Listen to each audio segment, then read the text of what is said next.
Hello everyone, welcome to my channel. Muskar Makaria. So आज है 4 सितंबर 2023 the Hindu Delhi edition. So हमारा पहला आर्टिकल है fiscally imprudent policies populism affect the poor, prime minister Modi. So prime minister Modi की recently G20 summit से पहले एक प्रेस कॉन्फ्रेंस हुई थी. उसमें क्वेश्चन के दौरान उनसे पूछा गया कि जो अभी स्टेट गवर्नमेंट पॉपुलिज्म में अफेक्ट डाल रही है, मींस फ्री राशन और फ्री मिड डे मील सुविधाएं और फ्री टीवी, ऐसे जो पॉपुलिज्म अफेक्ट है, मतलब फ्री में चीजें लोगों को प्रोवाइड करवाना for the vote bank politics. तो उसके उपलक्ष्य में प्रधानमंत्री मोदी ने बोला था कि इस चीज को लेकर स्टेट गवर्नमेंट को सोचना चाहिए, क्योंकि सबसे ज्यादा अफेक्ट पुअर वल्नरेबल सेक्शन को पड़ेगा. उन्होंने कहा कि वो स्टेट को उन्होंने वार्न भी किया with any such plans he dismiss. And दूसरी बात, जब उनसे प्रेस कॉन्फ्रेंस में ये पूछा गया कि जम्मू कश्मीर में और अरुणाचल प्रदेश में ये G20 समिट जब रखी जा रही है तो चाइना ने इसके इसके रखने के खिलाफ प्रोटेस्ट भी जारी किया, तो इसमें क्या उनका मतलब है. उन्होंने बोला कि अगर ऐसा कोई क्वेश्चन अराइज भी होता और इससे अगर इंडिया की पोजीशन को अफेक्ट पड़ता तो हम लोग वहां पर मीटिंग ही नहीं रखते, उन वेन्यू पर मीटिंग ही नहीं रखते. पर हम लोगों ने जैसे कि रखा है जम्मू कश्मीर पर एंड अरुणाचल प्रदेश का, जो कि हमारे इंटीग्रल पार्ट है, and without any foreign intervention we can resume our venue here. So कोई सवाल ही नहीं उठता है कि कोई फॉरेन कंट्री इंडिया की सॉवरेंटी पर क्वेश्चन खड़ा करे. और इसी बात को पॉपुलिज्म अफेक्ट को आगे बढ़ाते हुए उन्होंने बोला कि श्रीलंका की कंडीशन को उन्होंने एग्जाम्पल देकर कहा कि जैसे वहां की डोमेस्टिक सिचुएशन बनी है और इकोनॉमिक क्राइसिस हो रही है, वो नहीं चाहते कि इंडिया में भी ऐसी सिचुएशन आए. इसके लिए उन्होंने स्टेट्स को वार्न करने को कहा.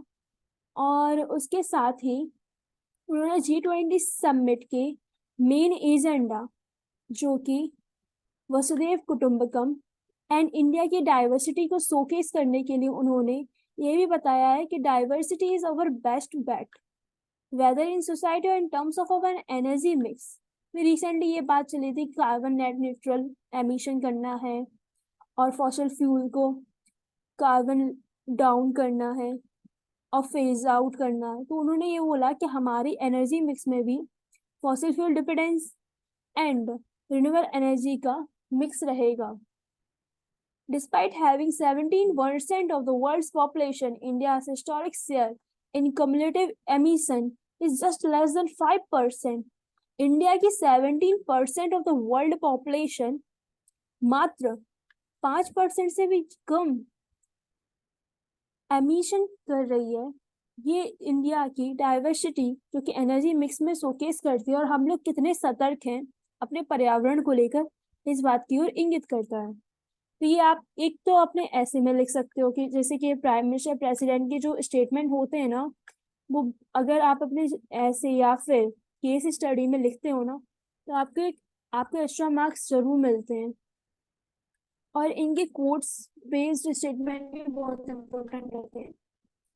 और दूसरी बात, इसमें इन्होंने फॉरेन इंटरनेशनल रिलेशन में आप इससे यूज कर सकते हो. और मेन बात ये है कि जैसे कि अभी इकोनॉमी में उसके फाइनेंस कमीशन ने भी बोला था, ये जो और नीति आयोग की भी रिपोर्ट में आया था कि जैसे कि जो ये पॉपुलिज्म अफेक्ट फ्री में चीजें बांटते हैं, इनसे हटकर स्टेटों को सोचना चाहिए, क्योंकि ये शॉर्ट टर्म में तो हम लोग को भी फायदा देंगे, लेकिन लॉन्ग टर्म में हमारी इंडिया की इकोनॉमी पर अफेक्ट करेंगे. आर्टिकल आपके GS3 के पॉइंट ऑफ व्यू से इम्पोर्टेंट है. ऐसे केस स्टडी में इसको आप लिख सकते हो. और हाँ, GS3 में आपका ecology and environment with respect to the emission, environment conservation के हिसाब से भी आप इस आर्टिकल को लिख सकते हो. सो बढ़ते हैं हम अपने नेक्स्ट आर्टिकल की ओर. सो ये आर्टिकल है एडिटोरियल सेक्शन का. Aditya L1 gives India's space program one more boundary to push. ये आदित्य L1 मिशन जो रिसेंटली 2 सितंबर को इसरो ने लॉन्च किया था श्रीहरिकोटा से। इसमें ये बताया गया कि रिसेंटली इसरो ने सॉफ्ट लैंडिंग करके चंद्रमा पर चंद्रयान मिशन को एक सक्सेसफुल तरीके से मिशन को साबित किया है। और अब आदित्य L1 मिशन इसमें एक दूसरा पड़ाव होगा। Barely half day after the launch, ISRO announced that its lunar orbit had completed the surface. Recently ISRO ने एक फोटोज भी जारी की थी जिसमें उन्होंने बताया गया था कि रोवर का जो काम था सरफेस असेसमेंट करने का, उसने वो कंप्लीट करके अब मोस्टली मोड पर भेजा जा चुका है। उसका काम खत्म हो गया। दूसरे पेलोड्स हैं, उनका काम स्टार्ट हो रहा है। Even and it carries forward an old tradition of studying the sun, exemplified the cosmic cornerstone of the। इसमें ऑथर ने ये बताया है कि हम लोग जो कि कोडाई कनक सोलर ऑब्जर्वेटरी जो कि तमिलनाडु में लोकेटेड है, उससे भी हम लोग सन की स्टडी कर रहे थे। लेकिन अब जो इसरो ने आदित्य L1 मिशन भेजा है, ये उस स्टडी में फर्दर प्रोग्रेस करेगा। Even though it is the star closest to the Earth and has been and continues to be observed by a panoply of telescopes, the sun still holds many secrets. Many secrets in the form of solar winds कैसे होती है, जो solar winds के time पर जो charge particles जो अर्थ की magnetosphere पर आते हैं तो वो क्या इफेक्ट डालते हैं। दूसरी बात, इस द कोरोनल हीटिंग प्रॉब्लम क्यों होती है, क्यों इस सूरज की बाहरी सतह उसकी सरफेस की लेयर से ज्यादा गर्म रहती है, जबकि ऐसा होना चाहिए जैसे कि ये हमारा सूरज है, इसकी जो बाहरी लेयर है ना, ये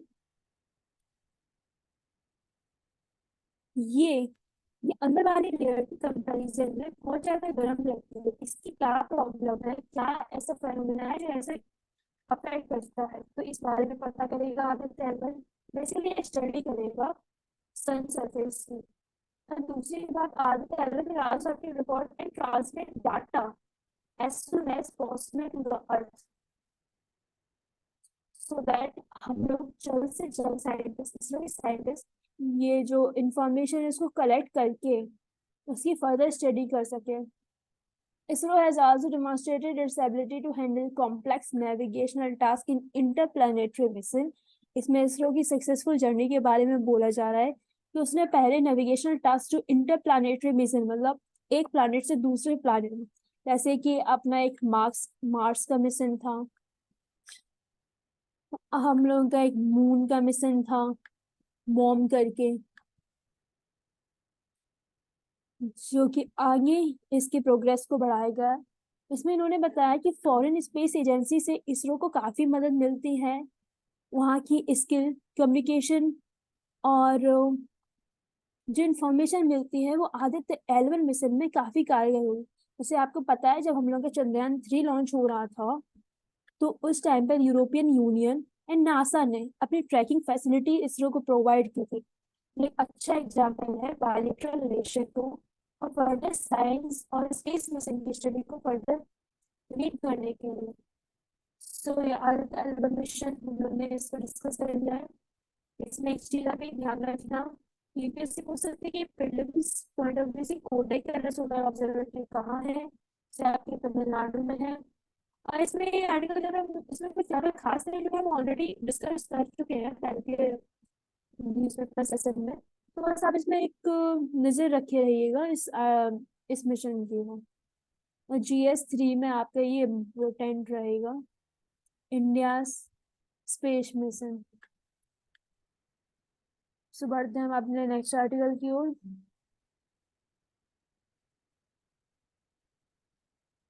सो मेजरिंग हंगर अक्रॉस स्टेट्स, ये आर्टिकल बेसिकली आपकी इम्पोर्टेंट है GS2, जिसमें एक हम लोगों का एक सेक्शन है टॉपिक है हेल्थ, उसको लेकर, और एक हमारा GS2 में है गवर्नेंस को लेकर। गवर्नेंस के हिसाब से भी ये टॉपिक इम्पोर्टेंट है। इसमें hunger, mall nutrition and hidden hunger के बारे में बताया गया कि क्या क्या प्रॉब्लम है। तो इसमें ये बोला गया कि इंडिया एक मेजर फूड प्रोड्यूसर कंट्री है और इसकी extensive food security scheme like प्रधानमंत्री गरीब कल्याण अन्न योजना, मिड डे मील स्कीम और लार्जेस्ट पब्लिक डिस्ट्रीब्यूशन सिस्टम होने के बावजूद इंडिया अब आज तक food insecurity, hunger and child malnutrition से अफेक्ट है। रिसेंटली ग्लोबल हंगर इंडेक्स 2020 में इंडिया की रैंक 107 आउट ऑफ 121 कंट्रीज में है, जो कि बहुत वर्स्ट कंडीशन मानी जा रही है। इंडिया पाकिस्तान एवं नाइजीरिया से भी पीछे रह गया है इन terms of global hunger index. Global hunger index के बारे में यहाँ बोला गया कि ये क्या क्या ट्रैक करता है। ये अंडर नरिशमेंट, हंगर, जो कि नेशनल लेवल पर अक्रॉस 3 डायमेंशन पर बेसिकली वेस्ट होता है, like under nourishment, child mall nutrition and under 5 mortality.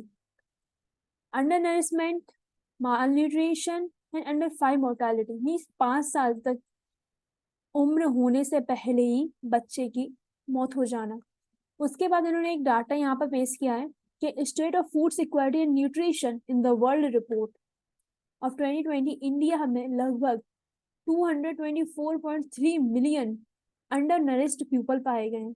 तो ये डाटा एक बहुत इंपॉर्टेंट है कोट करने के लिए। अगर आप कोई आंसर राइटिंग कर रहे हैं जिसमें आपको पता, आपको अंडर नरिशमेंट या फिर माल न्यूट्रिशन का केस रखना है, अपना पॉइंट रखना है, तो आप सो गेस कर सकते हो कि state of food and security and nutrition report ने 2020 में भी बोला है कि इंडिया में around 224.3 million under nourished people है। इस आर्टिकल को आगे बताते हुए ऑथर ने बोला है कि global hunger index is computed using 4 indicator, जो कि कौन से हैं? कैलोरी अंडर नरिशमेंट है, स्टंटिंग, वेस्टिंग एंड मोर्टालिटी है, तीसरा child growth age of 5 and चौथा इन्होंने बताया है अंडर 5 मोर्टालिटी। 4 इंडिकेटर इन्होंने बोला है। इसके अलावा state hunger index is calculated using the same indicator except calorie index to replace करके बॉडी मास इंडेक्स। अब ये बॉडी मास इंडेक्स क्या होता है? बॉडी मास इंडेक्स होता है जब आप किसी पर्सन का वेट किलोग्राम में लेकर जब उसकी height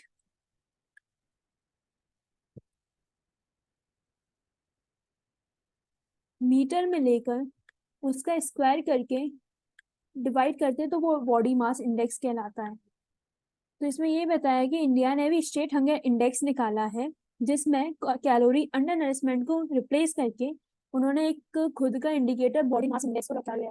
data for stunting, wasting and mortality among children below the age of 5 are sourced from the 5th round of National Family Health Survey। उन्होंने इसके डाटा को कैसे कलेक्शन एग्रीगेशन के बताया कि ऐसे लिखते हैं। इसके अलावा उन्होंने बताया कि state hunger index score very between 0 to 100 के बीच में रहेगा। जितना ज्यादा आपका स्कोर रहेगा उतना ही ज्यादा आपका हंगर रहेगा। ये डाटा इन्होंने बोला है कि इतना इतना कलेक्शन करने पर इतना होगा, ये रैंक दी जाएगी कैटेगराइजेशन क्या। ये डाटा है इतना मच इम्पोर्टेंट नहीं है स्टेट के बेसिस पर आप गो थ्रू हो जाना। No state fall under the low hunger index category.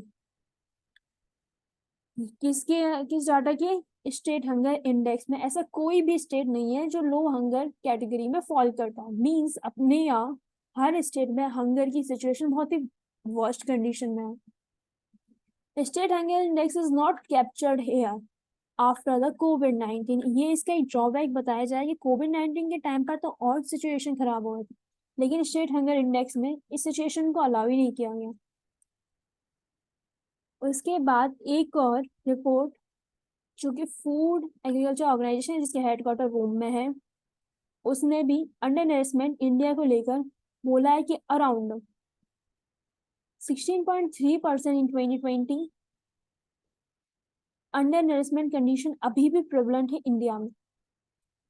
The Indian government has disputed, लेकिन वही इंडियन गवर्नमेंट ने आर्ग्यूमेंट करके बोला है कि जो ये ग्लोबल इंस्टीट्यूशन है जो कि नेशन के हंगर लाइक सिचुएशन को बताते हैं, उनको जो इंडिकेटर जो कैलकुलेशन में यूज करते हैं उनके मेथडोलॉजी में प्रॉब्लम है। मीन्स इंडिया का कहना है, गवर्नमेंट का कहना है कि एम्पिरिकल एविडेंसेस को वो सही से यूज नहीं करते हैं। नोटेबली नेशनल सैंपल सर्वे, लेकिन वही आर्गुमेंट करने पर देखा जाए तो ऑथर ने बोला है कि इंडिया का खुद का जो कि नेशनल सैंपल सर्वे 2011-12 में हुआ था, वो भी उसके बाद नहीं हुआ, जो कि हमारे डाटा अवेलेबल ना होने का कारण हो सकता है। While the Global Hunger Index has faced significant criticism from experts regarding its conceptualization, concept किस बेस पर कर रहे हो, इंडिकेटर कैसे सिलेक्ट किए हैं आपने, एंड एग्रीगेशन ऑफ डाटा कैसे लिया है। इसके अलावा ये सब होने के बावजूद हमको अंडर नरिशमेंट और चाइल्ड न्यूट्रिशन की कंडीशन एक हद तक बताता है। High prevalence of under nourishment and child mortality in India, India ranks unfavorably in child wasting। अगर बेसिकली दिया कहा जाए कि इंडिया की सबसे गंदी हालत किस चीज में है, तो आप बोलोगे कि इंडिया सबसे गंदा परफॉर्मेंस चाइल्ड वेस्टिंग कैटेगरी में कर रही है, जो कि अफ्रीकन नेशन से भी वर्स्ट कंडीशन मानी जा रही है। लास्ट में कंक्लूडिंग रिमार्क में ऑथर ने बोला, despite India's notable progress in elevating extreme poverty over 50 last 15 years, जो कि इंडिकेट कर रहा है national multi dimensional poverty index bye NITI Aayog, इसमें उन्होंने ये बताया कि लगभग 15 साल, क्योंकि 15 साल में इंडिया ने पॉवर्टी लेवल को एक हद तक कम कर दिया है, लेकिन child mall nutrition and food insecurity hunger अभी भी स्टिल प्रेजेंट चैलेंजेस हैं, जिनको आप लोगों को हैंडल करना पड़ेगा। सो ये आर्टिकल आपके जीएस 2 पॉइंट ऑफ व्यू से बहुत ज़्यादा इम्पोर्टेंट है। गवर्नेंस में गवर्नमेंट की जो पॉलिसीज रहती हैं, क्या इश्यूज रहते हैं, इम्प्लीमेंटेशन इशू, और वो क्यों सक्सेसफुल नहीं हो पाते हैं, उसमें ये इम्पोर्टेंट आर्टिकल है। और इस आर्टिकल के बेसिस पर हम एक प्रिलिम्स पॉइंट ऑफ व्यू से एक पीवाईक्यू भी करेंगे यूपीएससी का 2016 का। सो आप देखिएगा ये आर्टिकल को। इसमें ये जो कोट है ना, स्टेटमेंट, ये डाटा, ये बहुत ज़्यादा इम्पोर्टेंट मुझे तो लगता है, जैसे आप उसको कहीं भी यूज़ कर सकते हो। अगर कोई भी क्वेश्चन है अंडर नरिशमेंट पर, हिडन हंगर पर, माल न्यूट्रिशन पर, तो state of food security and nutrition the world report 2022 आप कोट कर सकते हो। सो बढ़ते हैं अपने नेक्स्ट आर्टिकल की ओर। So status of right to information act. So आपको पता ही है, एक GS2 में हमारा गवर्नेंस सब्जेक्ट है, उसमें RTI गवर्नमेंट की पॉलिसीज को लेकर है। और दूसरी बात, GS4 में भी RTI के आपको कुछ केसेस मिलेंगे। तो RTI आपको पता ही होगा, राइट टू इंफॉर्मेशन एक्ट होता है, जो 2005 में बन कर आया था। इसके तहत पब्लिक अथॉरिटीज, चाहे वो सेंट्रल गवर्नमेंट की हो या स्टेट गवर्नमेंट की हो, उनको पब्लिक को इंफॉर्मेशन प्रोवाइड करवानी पड़ेगी विद इन 30 डेज। अगर 30 डेज के अंदर कोई government public authorities information provide नहीं करवा पाती है, तो उसको पेनल्टीज अराउंड 25,000 की पेनल्टीज देनी पड़ेगी।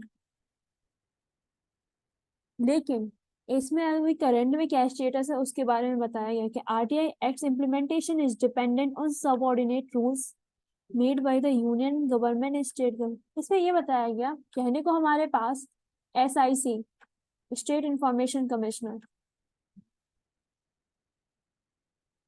और सेंट्रल इंफॉर्मेशन कमिश्नर, ये दो अथॉरिटीज हैं। और PIO पब्लिक इंफॉर्मेशन ऑफिसर, जो कि ग्राउंड लेवल पे इसी से पब्लिक की इंफॉर्मेशन मांगती है, ये आगे फॉरवर्ड करता है, ये अपने अथॉरिटी के रूप में रहती है CIC SIC। लेकिन स्टिल ऑटोनॉमी ना होने के कारण इनको अभी कौन होल्ड करता है, यूनियन एंड स्टेट गवर्नमेंट। जैसे कि इसमें एग्जाम्पल बताया गया, the payment method of public authority accept is left to the state to decide. इसमें ये बोला गया है कि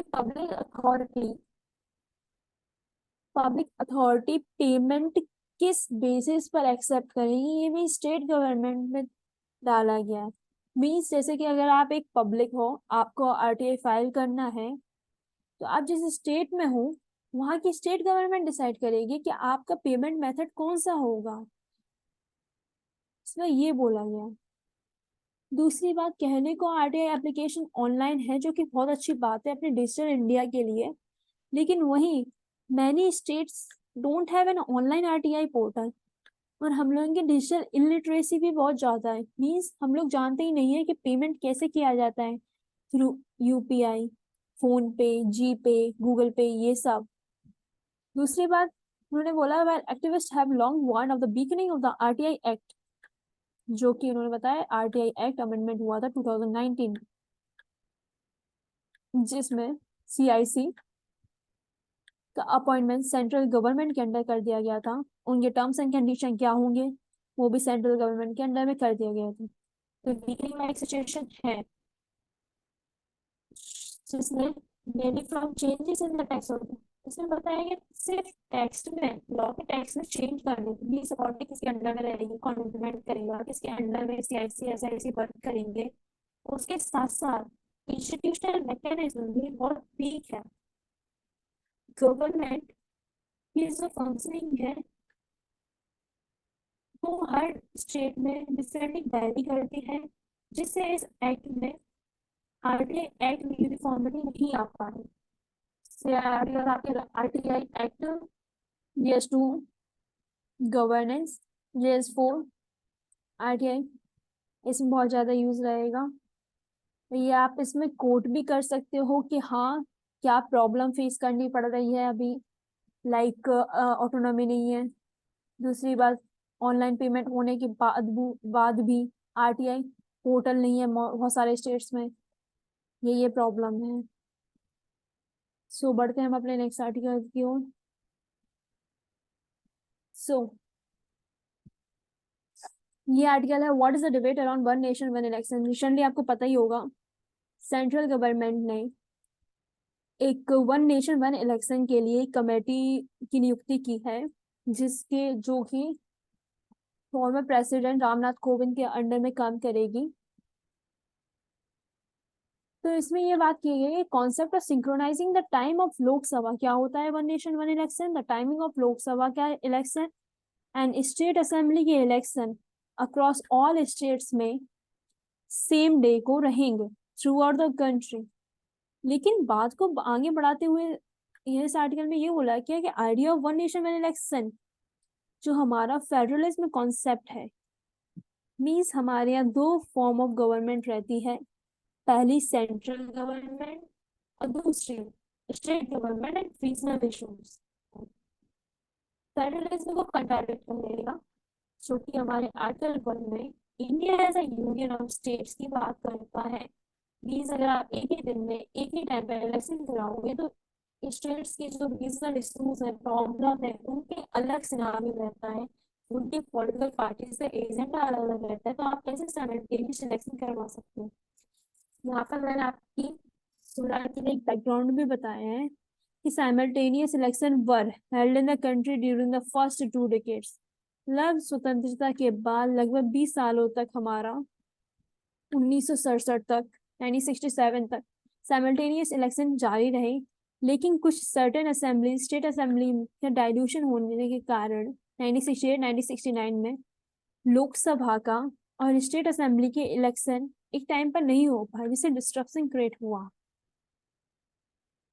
इसको आगे बढ़ाते हुए मैंने आर्टिकल में एक और चीज ऐड की है, ये कि अगर हम साइमल्टेनियस इलेक्शन रखेंगे तो क्या क्या प्रॉब्लम होंगी और क्या क्या बेनिफिट्स होंगे।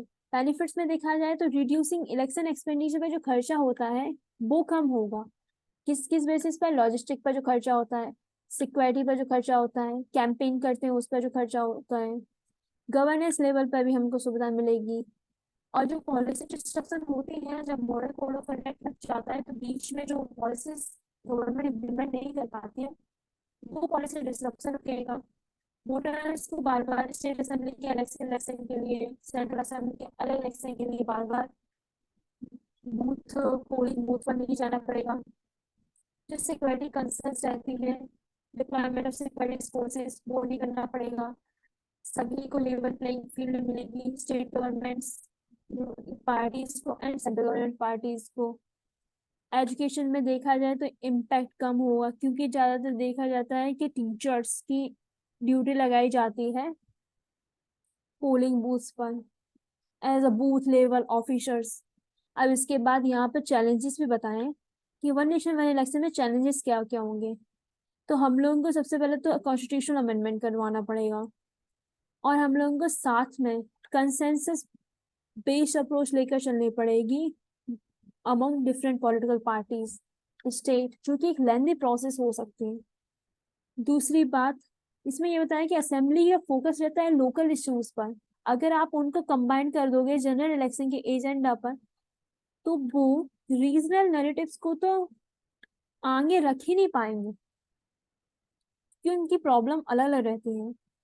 लॉजिस्टिक्स चैलेंजेस हो रहेंगे, क्योंकि साथ में करवाओगे ना तो लार्ज अमाउंट में हम लोग को लॉजिस्टिक तो चाहिए पड़ेंगे।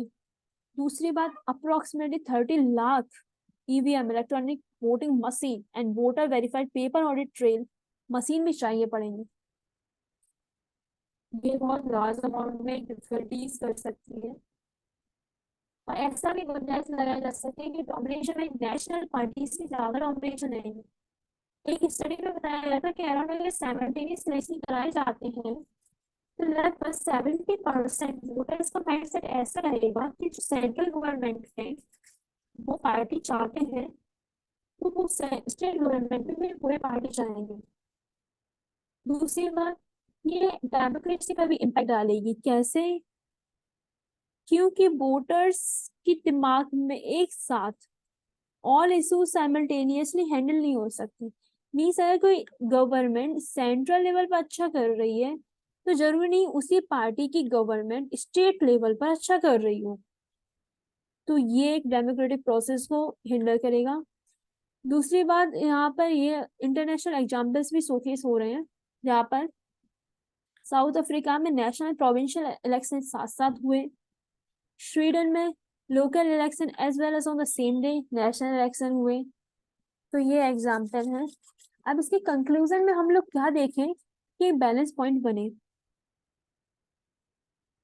Conclusion, while the idea of one nation, one election has its own merits and demerits, it is important to consider the practical challenges and limitation of implementation. Practically, हमको ये देखना पड़ेगा. A comprehensive study is required to examine the feasibility of this concept. किसी भी conclusion पर पहुंचने से पहले हमको एक comparative study करनी पड़ेगी, comprehensive analysis करना पड़ेगा, तभी concept हमारे इंडिया में लागू हो सकता है। मैंने आपको एक अच्छे तरीके से पूरा बैलेंस अप्रोच आंसर की बात कही है कि मैंने उससे पहले बताया आपको कि बैकग्राउंड बताइए क्या क्या होती है। दूसरी बात, इससे क्या बेनिफिट्स चैलेंजेस आएंगे, और ये केस स्टडी के रूप में इंटरनेशनल एग्जाम्पल्स केस स्टडीज भी इम्पोर्टेंट रहती है। एक परफेक्ट आंसर बन गया है। इन केस अगर आपके उसमें पेपर में आता है GS2 में साइमल्टेनियस इलेक्शन के प्रोज एंड कॉन्स, तो ये बहुत अच्छा आर्टिकल है और आप इसमें पॉइंट भी लिख सकते हो। तो बढ़ते हैं हम अपने नेक्स्ट आर्टिकल की ओर। Aditya L one healthy new orbit issue. इस आर्टिकल में ज्यादा कुछ इंपॉर्टेंट है नहीं है, इसमें ये बताया गया कि आराम से आदित्य एल1 अपने ऑर्बिट में इंजेक्टेड कर दिया गया है, और आराम से वहां पर वो अभी तक लगभग 16 दिन तक उसी ऑर्बिट में रहेगा। उसके बाद आदित्य एल1 की जो जर्नी 110 डेज तक स्टार्ट होगी, उसके बाद वो स्टडी करें to an orbit and a balanced gravitational point between the Earth and Sun। L1 एक लैग्रांज पॉइंट है जो कि gravitational bonds between sun and earth को मेंटेन करेंगे। ज्यादा इंपॉर्टेंट न्यूज नहीं है। सो बढ़ते हैं next article. So yes, scientists reach a association platform to offer AI help. Recently national e governance division ministry of electronics information ने बोला है कि ये personalize adaptive learning existing digital infrastructure knowledge sharing Diksha में अलाउ करेंगे, जिससे कि हर एक स्टूडेंट को अपनी स्किल अपनी नीड के हिसाब से उसको यूज कर सके। दीक्षा के बारे में उन्होंने बताया गया which comes under the education ministry के अंडर में आता है, जो कि e content for school by online portal mobile application के थ्रू प्रोवाइड करवाता है। मीन्स एक पोर्टल है जिसमें आपको e education means books content videos graphics हर क्लास के लिए अवेलेबल है। और Diksha is a static content repository means library type की है ऑनलाइन थ्रू मीडियम में। दीक्षा फीचर्स एनसीईआरटी की जो बुक्स हैं उनको डिजिटल फॉर्म में, नेशनल स्टेट बोर्ड्स हैं उनको एक रिपोजिटरी की तरह यूज करती है। इसमें यह भी बताया कि अगर पर्सनलाइज्ड अडेप्टिव लर्निंग सॉफ्टवेयर को इंस्टॉल किया जाएगा तो उस एग्जाम्पल में ये बताया कि अगर क्लास 9 का बच्चा कोई पाइथागोरस थ्योरम को यूज करके कोई कैलकुलेशन गलत कर रहा है तो वहां पर AI based learning assistant provide करके उसको उसकी गलती को रियलाइज करवाएगी और नई वीडियो को पहुंचा करके कैलकुलेशन सही करने को इंडिकेट करेगी। In some states private player already have the personalized assistive learning, जो कि अच्छा आर्टिफिशियल इंटेलिजेंस का टूल हो सकता है, लेकिन फाइनेंशियल पोजीशन इतनी अच्छी ना होने के कारण इसका एक ड्रॉबैक भी है। उसमें ये बोला है कि आंध्र प्रदेश गवर्नमेंट ने ये इनिशिएटिव स्टार्ट ही कर दिया है स्टेट बोर्ड को लेकर, जिसमें उन्होंने Reliance Jio plants ConveGenius and Mindspark training teachers IT application use कर सके in classrooms and analytical learning provide करवा सके स्टूडेंट को इम्प्रूव देयर कॉन्सेप्चुअल अंडरस्टैंडिंग के लिए। एक केस स्टडी इम्पोर्टेंट है कि how AI is use in education field. Apart from, METI is also considering the introduction of the voice command in Diksha 2.0 version, जो कि AI enabled learning होगा। Means आप उसमें बोल करके, जैसे आपने देखा गूगल स्पीक, इसमें आप बोल करके आप गूगल सर्च कर सकते हैं। ऐसे दीक्षा 2.0 में भी AI enabled लर्निंग रहेगी, जिसमें आप वॉइस कमांड दोगे और वो आपको कंटेंट जनरेट करके देगी। National e governance division will float an expression of interest versus the market for edtech company can help launch personalized adaptive learning, possibly integrated with Diksha 2.0। ये आपके ये आर्टिकल जीएस 2 में इम्पोर्टेंट है, जिसमें आपके एक एजुकेशन टॉपिक है। और जीएस 3 में जो आपका एआई है, जनरेटिव एआई जो आजकल लॉन्च हो रहा है, एआई इन डिफरेंट फील्ड में कैसे काम कर सकती है, ठीक है, उसमें एआई इन एजुकेशन सेक्टर। तो बढ़ते हैं पे नेक्स्ट आर्टिकल पे। सो ये लास्ट में प्रीलिम्स 2016 में यूपीएससी ने क्वेश्चन पूछा था, which of the following is are the indicator used by the IFPRI। ये ऑर्गेनाइजेशन था जो ग्लोबल हंगर इंडेक्स को पहले निकालता था। To compute the global hunger index reports, undernourishment, child stunting, child mortality। तो इसका सही आंसर आप लोगों को बताना है only 1 या फिर only 2 and 3 या 1 2 3 या 1 3 only। तो इसका आंसर है 3। मीन्स तीनों इंडिकेटर को यूज करता है ग्लोबल हंगर इंडेक्स में, child stunting, child mortality and undernourishment. So thank you. अगर आपको ये एनालिसिस अच्छा लगा हो और अगर इसमें कोई कमी हो तो आप हमको कमेंट सेक्शन में जरूर बताइएगा। पूरी कोशिश रहेगी कि उसको सुधारा जाएगा। और जैसे कि ये है कि मैं खुद भी प्रिपरेशन कर रही हूँ, तो मैं उस हिसाब से आर्टिकल्स पढ़ती हूँ और चाहती हूँ कि जो लोग इस वीडियोस को देखें उनको भी कुछ फायदा हो। तो अगर आपको अच्छा लगा हो तो लाइक करें, शेयर करें, सब्सक्राइब करें। Keep watching. Thank you. Bye bye.